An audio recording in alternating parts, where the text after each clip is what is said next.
저희가 이 김병기 의원과 관련된 의혹을 다루다 보니까 사실 이 사안의 시발점이었죠.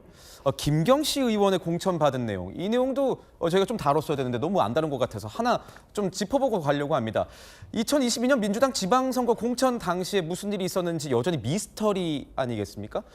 특히나 이 탈락 대상이었던, 그러니까 컷오프 대상으로 불렸던 김경시 의원이 단수 공천을 왜 받았냐?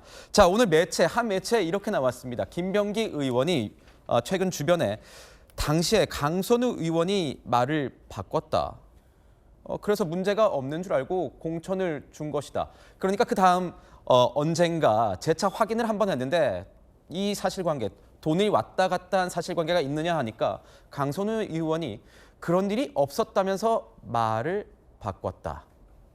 그래서 그걸 믿고 줬다는 거 아니겠어요? 그러니까 공천을 줬다는 그런 정황이 지금 언론 매체를 통해서 나오고 있는 겁니다. 양태종 부위원장님. 이 해명, 김 의원의 해명 어떻게 저희가 받아들여야 될까요? 그 김경시 의원 공천권은 사실은 뭐 김병기 원내대표 입장에서는 전 원내대표죠.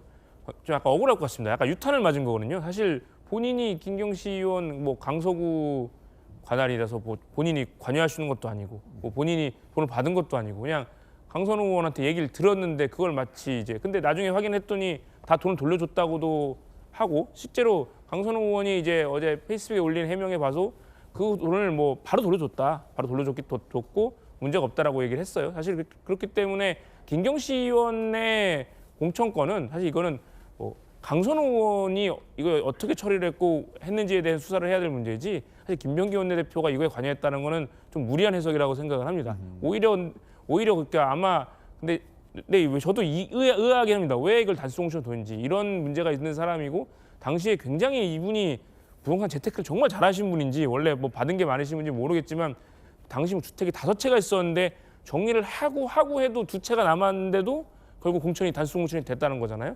그러니까 당시 분위기로는 있을 수 없는 일이라고 생각을 하거든요. 그러니까 거기에 근데 뭐 왜 이런 일이 됐는지에 대해서는 충분한 해명이나 이런 게 필요할 거라고 생각하고요. 사실 그거는 이미 당에서 해결할 문제는 아니고 이미 수사기관으로 공이 넘어갔다 이렇게 볼 수 있습니다. 그런데 실장님, 김병기 의원 같은 경우에는 그 녹취록 있을 때 이 사안 다 알고 있었고 돈을 받았다는 내용도 알고 있었고 컷오프 유죄라고까지 얘기했어요.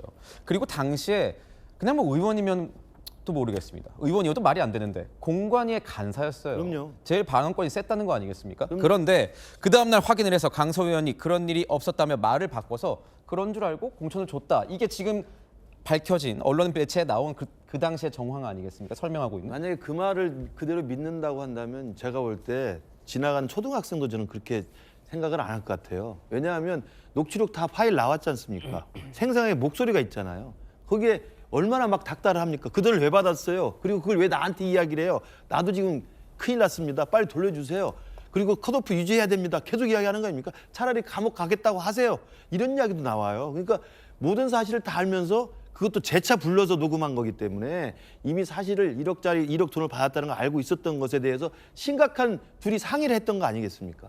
중요한 것은 그 다음날 덜커덕 단수 공천을 받은 겁니다. 네. 저는 두 가지 가능성밖에 없다고 생각합니다. 어떤 가능성입니까? 첫 번째, 저도 이제 당협위원장을 하고 있기 때문에 2022년 선거를 치러봤지 않습니까? 지방선거의 가장 큰 결정권은 시당 공관입니다.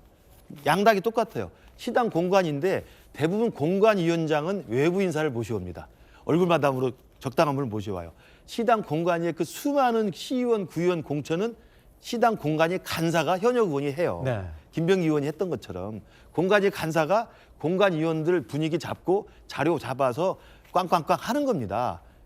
저는 분명히 그렇게 했을 거라고 봐요. 그러니까 그 다음날 단수 공천을 줬다는 것은 그 밤에 무슨 일이 생겼는지 모르지만 그렇게 읍수하고 살려주세요. 이거 큰일 납니다. 돌려주세요.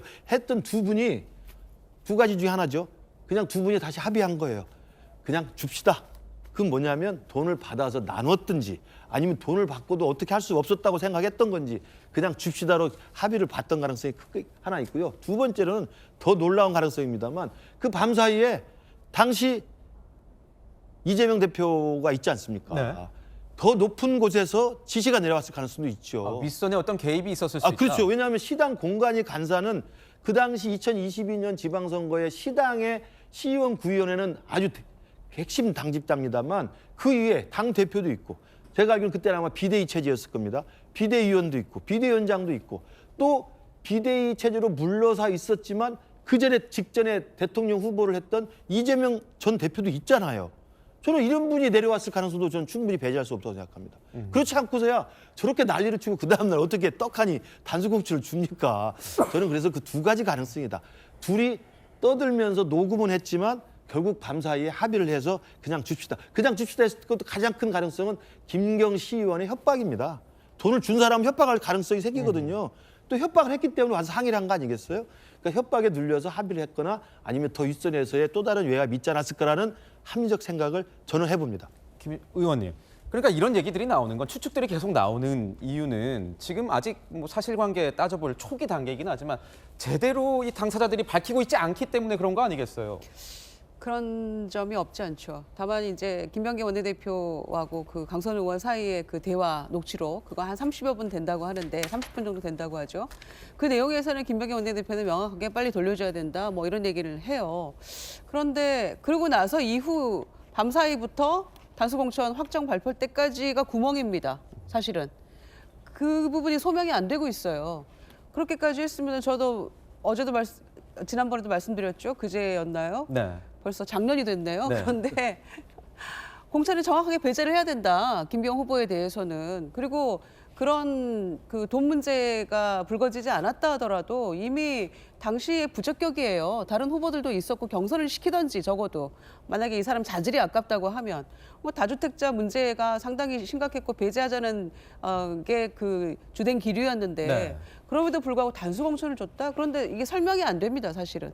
그래서 살려달라고 해서 살려준 거냐 그러면 공천을 줌으로써 그리고 뭐 기자회견 얘기도 나오잖아요. 그 대화력 가운데. 그러니까 김경 후보가 당시도 이제 시의원이었어요. 비례대표 하고 있었습니다. 그때. 그런데 이게 뭐 협박해서 하려고 하니까 살려달라고 했던 거 아니냐 이런 추정까지 하게 되는 거예요. 그런 점에서 왜 단수 공천이 가능했는가에 대한 공천 배제도 안 되고 강선우 공관위원도 공관위원회에서 그 빠지게 한다거나 그런 조치 없이 왜 단수 공천인가에 대한 그런 설명이 잘 안 됩니다. 그 부분에 대한 구멍을 메꿔야만 이 문제가 조금 풀릴 것 같아요. 저는. 네. 민주당 입장에서도 굉장히 지금 난감한 상황이 돼 있습니다. 빨리 이 사실관계 명명백백하게 밝혀져야 될 것 같습니다.